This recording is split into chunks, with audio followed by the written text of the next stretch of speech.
I'm back. At least for just a few minutes. News today, big news in the life of me. Those of you on Facebook, the handful of you, have probably already seen it. I know one person has reacted to it at least. But I got a new job. I worked my last day with my last company. It's been a week already. And I still just feel exhausted and not rested. I actually bought a while ago. I bought some medication to help me sleep at night, over the counter, natural stuff. I took them one night and they did absolutely no good. I probably should try them more consistently. But this morning, when I first woke up, I actually felt rested this morning, which is crazy for the first time in forever. But then, as the day went on, I got some good amount of stuff done. I feel like I'm not even say good amount, a noticeable amount, but not to what I am satisfied with of stuff done around the house. I had a job interview this morning. They offered me a job. They offered me to start on Thursday. This is Tuesday, by the way, as I'm filming this, August something. I want to say the 19th. No, 27th, I think. Crap, I'm having a brain fart right now. I had to fill out the date on at the interview too, on a couple things. But anyway, when I last was talking to you guys, I was working at Quickway. I enjoyed what I was doing. I was on different routes. It's just which route am I doing? Things were good. I'll kind of give you an order of operations of how things happened. I went on one of my Texas runs. All I had ever been told about Texas: it leaves the dairy on Sunday. It delivers on Monday. I got to be back by Tuesday. I was never given any times. I asked for times. The very first Texas load I got, they said there were none. Perfect.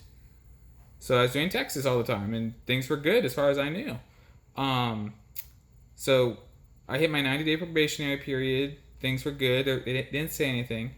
On one of my Texas runs, I got a call from my dispatcher asking me when I was going to get going. That I had been off duty for 11 and a half hours, and she just wanted to know when I was going to start my day and start coming home. And this was a Tuesday morning.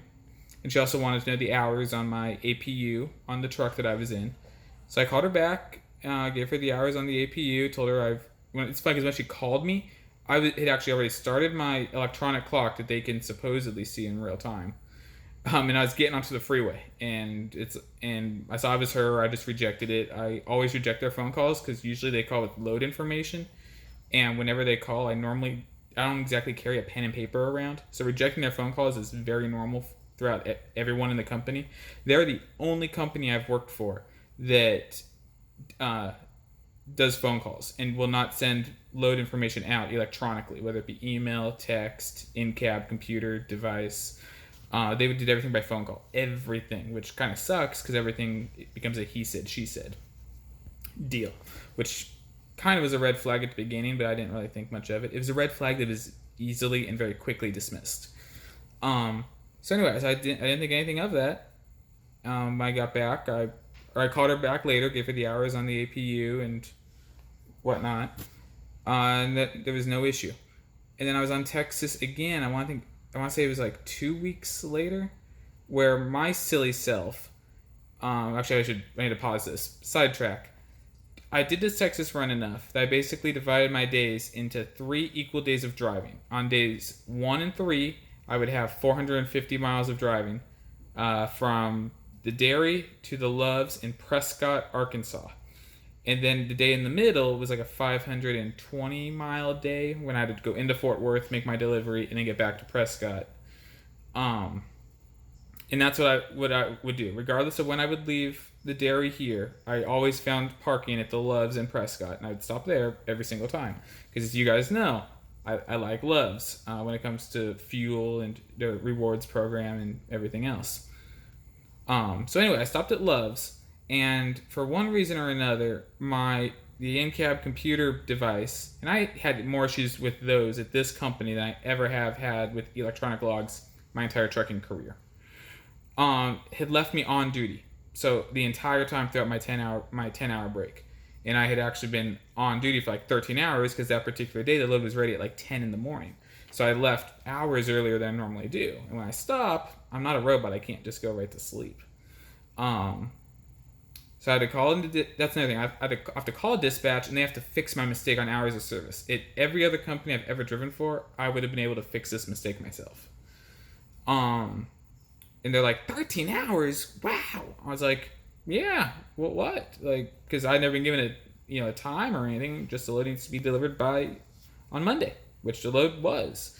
And this particular day, even it got delivered. Normally, I'd make my delivery between about 1 and 2:30. This particular day, it only delivered at like 2:40. I think it wasn't even like it was outside the window I normally delivered it at. But I was never given a window to begin with that they have to be there by. So as far as I knew, I still wasn't doing anything wrong. So it's like, all right, whatever. I'm alive and well. Let's get this day started. It was interesting. So another couple weeks go by, and I got a call from my dispatcher analyzing one of my Texas weeks from like a couple weeks prior to that, and she's wondering why I drove for an hour and then stopped. It's like, because it's lunchtime. There's a Love's, there's a Subway. I got lunch. And she's like, oh, okay, I guess that makes sense. Why did you stop again after you drove for another like hour and 10 minutes? Like, because my lunch drink ran its course and I had to go pee. And it's like, okay, and you stopped again an hour and a half later. I'm like, yeah, because it was really hot that weekend. I'm trying to be smart and stay hydrated. I had to pee. Like, yeah, I told him, like, every time I stop, it's to go pee. Like, it's not, in case I told him, like, if you have to go do that, I stopped to go pee. And I told him, like, go and pee, which we as humans have to do. You do it more often if you're hydrating correctly. It's an off-duty activity in the trucking world. I'm trying to keep my log accurate, just in case. So she, I suspected there was an issue, but I didn't really think there was one, because with her being the dispatcher, if there's a problem, she needs to have the audacity to be able to tell me. And she didn't tell me that there was any sort of issue. She just, to me, I just kind of got the feeling that she was ticked off about something, wanted to take it out on somebody, and for whatever reason, she picked me. And I kind of dismissed that. By the way, update. I got a cat. I got 2 cats. Their names are Ben and Jerry. And Jerry, the last couple of weeks, has turned into a little bit of an attention hoe. Jerry's the black one right here, so you might hear him rattling around. Ben was asleep. I don't know where he is now. So anyway, so that happened. So I give it another week. I don't hear anything. I was still on Texas, and I asked her. I'm like, my 90 days has passed. I haven't really heard anything, about my performance, for better or for worse, how things are going. I was kind of asked, like, I assume no news is good news, but how am I doing? And she said, and she just said, you're doing pretty good overall, but we're taking you off Texas. You're taking too long to get them done. We can't be paying you to take these breaks. What else did she say? She said, oh yeah, you're taking so long to get back that we can't give you another load right away or use the truck for something else. I almost gave them my 2-week notice right then and there. Hindsight 2020, I wish I had.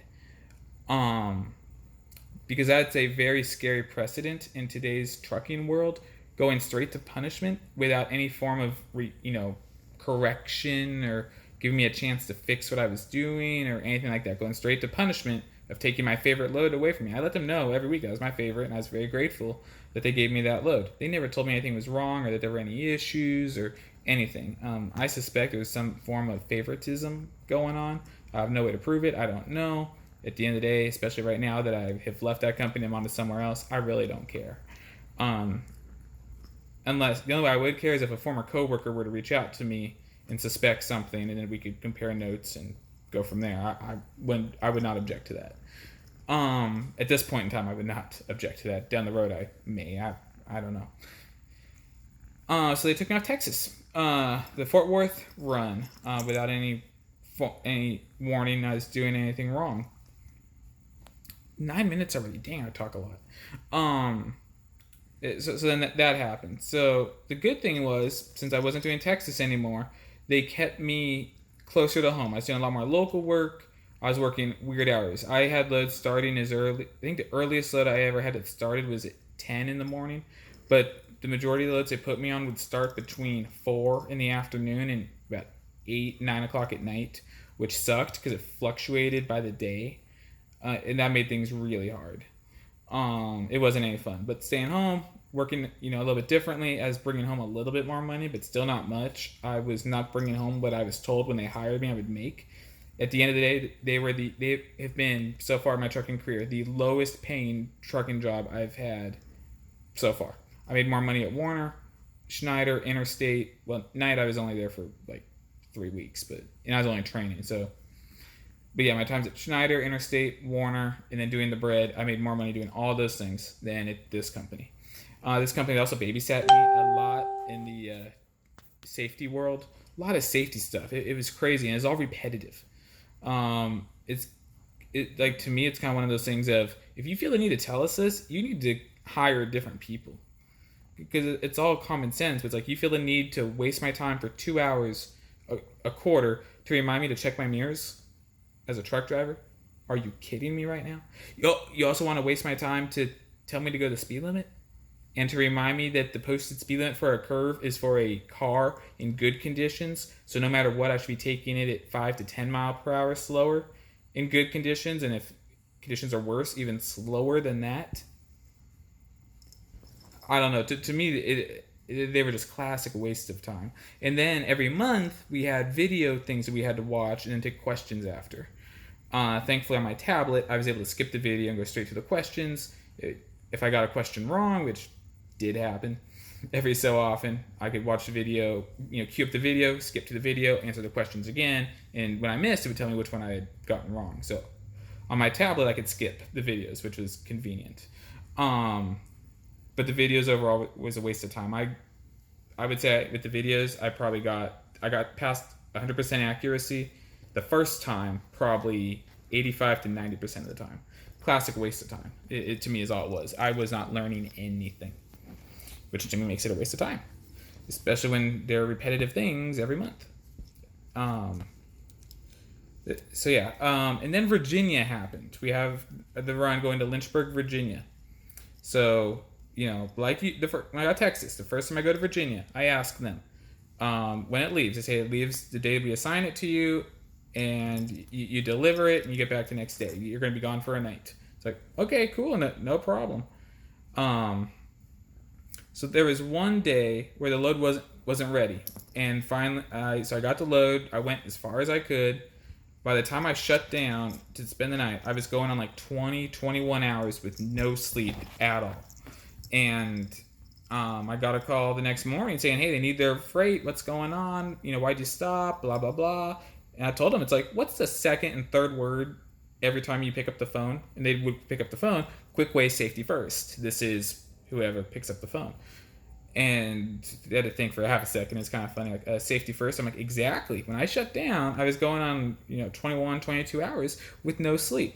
And like, but you were only, 2 hours away. I'm like, cool. So you want me driving a truck when I'm going 24 hours no sleep because this load wasn't ready on time? Really? And they're like, no. Well, just hurry up and get it there. We'll let them know. Don't worry about it. Blah, blah, blah, blah, blah. Then fast forward to the week I actually gave them my 2-week notice. I had another load going to Virginia. Actually, take it back. After the load that was late, I had a couple of Virginia loads, had them delivered on time. No big deal. Everything was fine. Then fast forward to the load that they gave me that led to me giving a 2-week notice. Virginia loads are supposed to be ready by noon, but technically they get ready whenever they want to be ready. So I wake up, just how my sleep schedule was. I woke up and started calling to see if they were ready at like 8:30 in the morning. The load was not ready until 4 o'clock that afternoon. I go to the terminal, get ready to go. The truck that they had assigned me was in the shop. They put me into a different truck. And before I even moved my stuff into there, I spotted a couple violations that would get me pulled over really fast. To Quickway's credit, most of their equipment was pretty good. It was very well maintained. Their shop is top notch. I will say that. Just this truck had been written up, and they don't communicate well over there, and that's probably what happened here. The shop probably knew that this truck was broken, but they had not communicated it to the office people. So the truck was like, nope. And so they assigned me potentially a third truck. And this is a truck that belongs to somebody. one of the few people that have a truck like that, but they're supposed to still leave it clean and neat in case this situation happens and someone else needs it. This person had left their laundry in literally like 4 or 5 different parts of the truck, on the bed, on the floor, in different cabinets. Bed wasn't made. I was not taking that truck. I sent the dispatcher pictures. She said right away, we can't put you in this truck. So anyway, the truck they assigned me to first is finally out of the shop. I'm on the road at 8:30, 12 hours, no sleep. I'm hitting the road. It's a 9.5-hour drive to the customer in Virginia. At 9.5-hour drive, I have to stop for a 30-minute break. It's 9.5 hours if you can go the speed limit. Our trucks can't go the speed limit. So reality is, it's like a 10-hour and 15-ish minute drive of true driving time. I want to say that's the case. Whenever I would shut down, I had less than an hour left of driving time. So that's about right, if memory serves. So anyway, and I'd let them know right away. I'm like, this load's probably going to be late, knowing that there'd been the issue before. It's like, I'm letting them know now so they can get ahead of it. Because like, I'm not going to risk, first and foremost, as a truck driver, I will never risk my driving record on purpose. I will never mess that up. As much as it's up to me. A load can be late, and now I have a clean record at the end of the day. We good. And I let them know.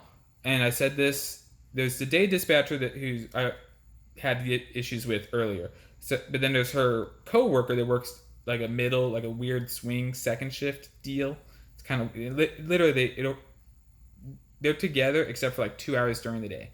The lead dispatch girl shows up about 2 hours earlier. She leaves 2 hours later in the afternoon, or earlier in the afternoon. So I'm talking to number 2 girl right now. Well, lady, woman, whatever. I tell her, this load's probably going to be late. The night dispatch overhears this, which comes into play later. And she said, just do what you can, stay safe, keep us posted. I'm like, okay, cool, I'm gonna keep you posted right now. This load's going to be late. If I somehow deliver it on time, consider it a pleasant surprise, but plan for it to be late. Because I've been awake for 12 hours. Most of them work an 8-hour day, come home and go to bed.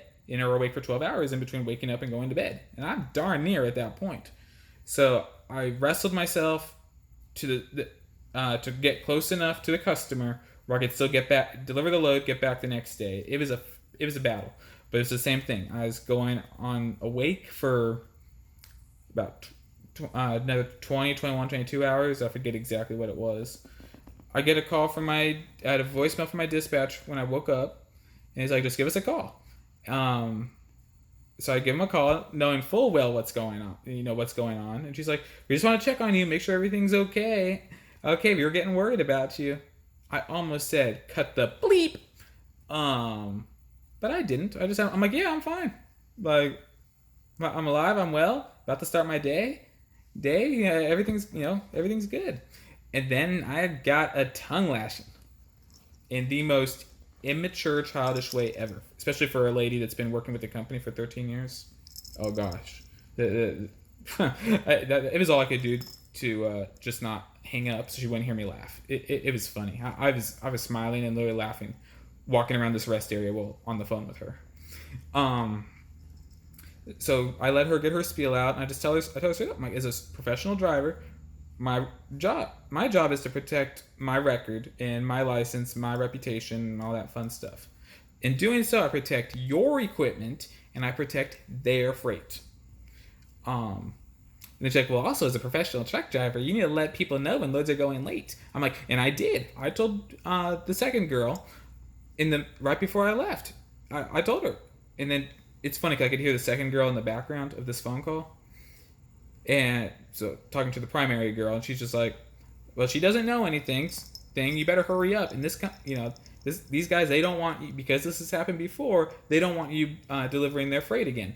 And I just say, I had a big smile on my face, but she didn't know this. I said, yes, ma'am. Sounds good to me. And I was serious about that. It's like, I'm not being paid enough to put up with this. Bleep. That's how I felt. So I make the delivery. I got there. I think I probably set a record for the most time I had spent at that particular dairy in Virginia this particular trip. They were obviously not in a hurry to get it. The first time, they were waiting for me at the door or at the gate of their facility. Want me to drop the trailer right there so their yard dog guy that moves the trailers around on their property could hook up, take it, and put it in a door. There was nobody there to greet me when I showed up. I don't know what's going on. So I pretty much made up my mind at that point. I was gonna give him 2 week notice. I did not have another job lined up. I had been looking for another job for a couple months, but they'd kept me so busy it was hard to actually put some real research and work effort into looking for a new job while I was dealing with them. So I finally got to a point. It's like, you know what? Coming up on 4 years experience of doing this. I got a clean spick and span record. I have an overweight ticket from like 3 years ago. I don't know. I wasn't videoing at the time, but I'm pretty certain I told you guys at one point. I got it at a closed scale. It was a good story. It's a good story. It's like I'm gonna get hired anywhere. It's just what job do I want? So I got back to the terminal that night or early in the morning. I hand wrote a note just saying, in 2 weeks from today is my last day. See ya. So I called the night dispatcher, who was cool as heck, told her what happened. She said that if need be, she could vouch for me, that she heard me tell them before I left the load was going to be late because of all that had gone on. But then when I put the 2 week notice on the lead dispatcher's desk, I saw a note there, just on her post-its, her little pile of reminders. Write Evan up. I never got the write-up. I don't know what it was for, or would have been for. There's a part of me that wants to know. I have not gotten a write-up that I remember. Mom, remind me. I know you're going to watch this. You usually watch my videos. I have not gotten a write-up. I got a dress code violation in 3rd grade. I remember being in 3rd grade because that teacher was a redhead, and I had like way more red hair back then than I do now. And she was like my favorite teacher because we were both redheads. And I cried over it. And it was something silly. It's like I had a hole in a pair of shorts or something stupid, something silly like that. And that's what I've told people. I'm like, I haven't gotten written up for anything in any job ever, except a dress code violation in 3rd grade because I had a hole in my shorts, which I'm not entirely certain if that was the reason, but it was 3rd grade. I don't think I got anything in 4th, 5th, 6th beyond that. I don't think I did. That was funny. Yeah, I went back after my last day, talked to the other night dispatcher. There's 2 of them, and I told him what was going on. And he even said, he's like, if I knew this was going on, I probably would have assisted you in looking for another job because you do not deserve to be treated like that. You're too good of a driver, too nice of a person to be treated like how you've been treated. And that meant a lot. There were a lot of people who said that I should have left a long time ago. So I definitely left, at a good time.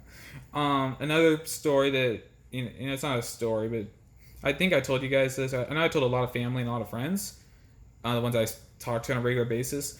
When I first started with this company, I realized right away I probably wasn't going to retire with them. Basically, I said if they were a girl, I would have broke up with them in February when I started in January. Just because the way they do things and the way I'm wired as a person, it just was not a good match at all. And they did push me to the point that I very unfairly, uncharacteristically, very un-Evan-like. I lashed out at 2 different people. One was completely 100% undeserved. The other one was only maybe about 70% undeserved. I mean, I'm sorry. I don't take. There was some lying and deceiving going on, and I don't take that very well at all. But nonetheless, they still got more of a how do I say it? More of a tongue lashing than they probably should have gotten. But those relationships are what they are. Person who lied to me, we still talk, but definitely not as often. They are a female, not related to me, and hindsight 2020, I dodged a bullet with her. We still casually talk, but there's nothing there. And then the other person, someone who I've known for a while, and they've known right away that that's not who I am as a person. It doesn't reflect any belief or value that I hold, that I believe, and they've forgiven me, and things are cool there. So anyway, that's what's going on with me. 24 minutes. Wow. But the new job, I don't know if I told you guys this or not. It's driving concrete. So it's going to be interesting because Quickway, lowest paying company I've had just from a financial standpoint. Lowest paying company I've ever worked for. That's made things much tighter financially for me. Not working for 2 weeks. That's on me, but it is what it is. But then also starting pay with the new job is basically pennies, because he even said for my first several days, if not even a week, um, I'm not going to be delivering to customers. I'm not going to be making them any money. So therefore, they're just going to essentially just compensate me for my time. It's still above minimum wage, but it's not quite a livable wage. So that's just going to make things really tight for the next while. Then when I start making them money, I'll get like a $2 per hour raise, and if things are still good after 90 days, then I'll get a pay to something, another pay raise to something livable. That's to be determined at a discussion down the road. So financially, things are a little tight right now. By a little tight, I mean a lot tight. What do you think, Jerry? You think we can sell one of your kidneys and make some money on the black market? Maybe. I don't know. I gotta learn how to speak cat or get him to speak English. But that's what's going on with me. So new job, I'll be driving concrete. Hours are basically with the sun year round. No overnights. I'll be home every day. Sundays are off, guaranteed. Take that to the bank so I can get back to watching NASCAR on a regular basis, which would be cool. Watching whatever sports are on. Saturdays are 50-50. So it'll be a lot of fun to go into something new, have like a regular job. Maybe I can actually go out and make some friends. That'd be pretty cool. I still have like no social life in Tennessee, which that in itself is pretty depressing actually for me. I'm a people person. I like being around people and hanging out with them. Being off Sunday, I can find a church. I've gone to one church 3 times since January. My first Sunday with them was right before I started at Quickway, and there was one Sunday I was off that I was able to go, and I was there this past week. They're a good church. They're just way different than any church I've ever attended, and different is not bad. It's just, is this a difference that I can get used to? And then also, they don't have many single people. They have a lot of people my age. They're all married though. So it's like, okay, cool. Like usual, Evan's going to be the third wheel, the odd guy out. So I don't know. It is what it is at this point. But that's it, guys. This is like the longest video I think I've ever made. One of them. But that's what's been going on with me. Things have not been all that great. But that's what's going on with me. I'm sure after I get the hang of the whole concrete deal, I'll probably film that. That's pretty cool. Just behind the scenes, how's that work? But yeah, I will talk to you guys later.